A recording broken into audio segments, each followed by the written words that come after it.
Hi friends नमस्कार परिकित दुनिया को आपन को स्वागत करुछि। आज आम प्रस्तुत करवा चिंगुड़ी तरकारी। से मु कढ़ई रे किछि तेल नेली एवं तेल रे चिंगुड़ी गुड़ी को पकाई भाजी किंतु चिंगुड़ी गुड़ी को मोर लाल रंग भाजी आसलानी पूरा लाल रंग हल्ला कर सब गोटे प्लेट को बाहर कर कड़े पुणी किसी तेल नहीं से मु तेजपत्र कंचा लंका आ पियाज पकई भल भाव भाजी भल भाव भाजी पियाज भल भाव भाजी भी आसला देखु एबे से मु कौन करी ना नॉनवेज पेस्ट पकई से भल भाव कषि नेबी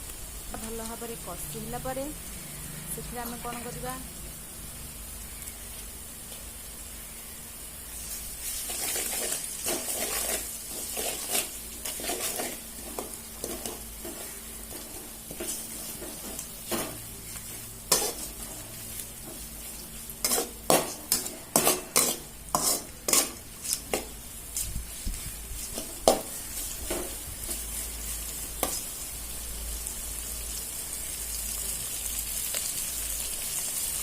कषि हो गला मोर मुझे आगर रखि अदा रसुण आ सोरिष बटा को पकई भल भाव कषि नेबी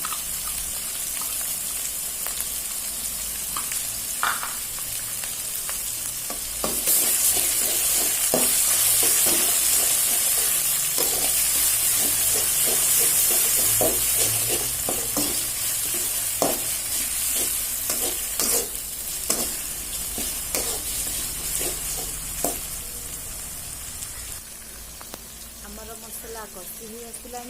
से मु 1 चामच हलदी गुंड 1 चामच लंका गुंड 1 चामच गरम मसला गुंड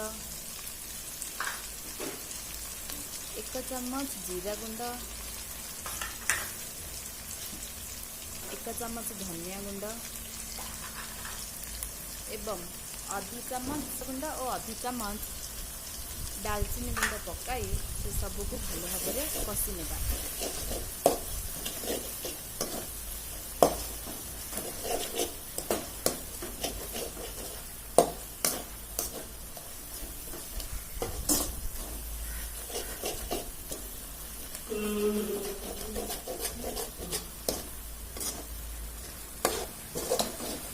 देखु फ्रेंड्स मसला पूरा कषि आसला किसी कटा टमाटो पकई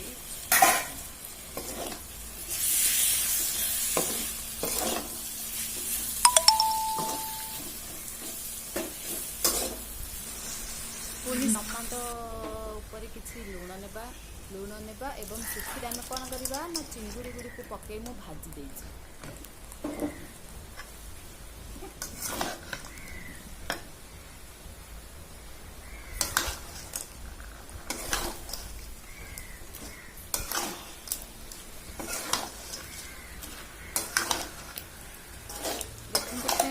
से चिंगुड़ी गुड़ी को भल भाव भाजी नहीं एवं भाजी देखो केते चिंगुड़ी को पानी बाहर आम आ पानी देवा दरकार नहीं से मु आवश्यक अनुसार लुण पकई नेबी एवं कसूरी मेथी मु भाजी रखा कसूरी मेथी को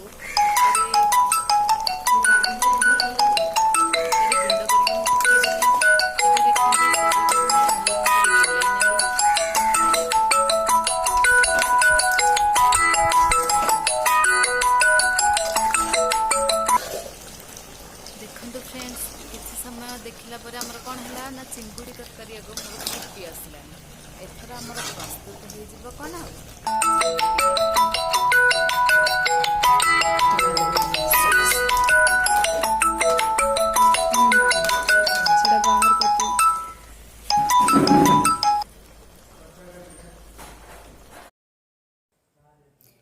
देखु फ्रेंड्स आमर प्रस्तुत हो गला चिंगुड़ी तरकारी।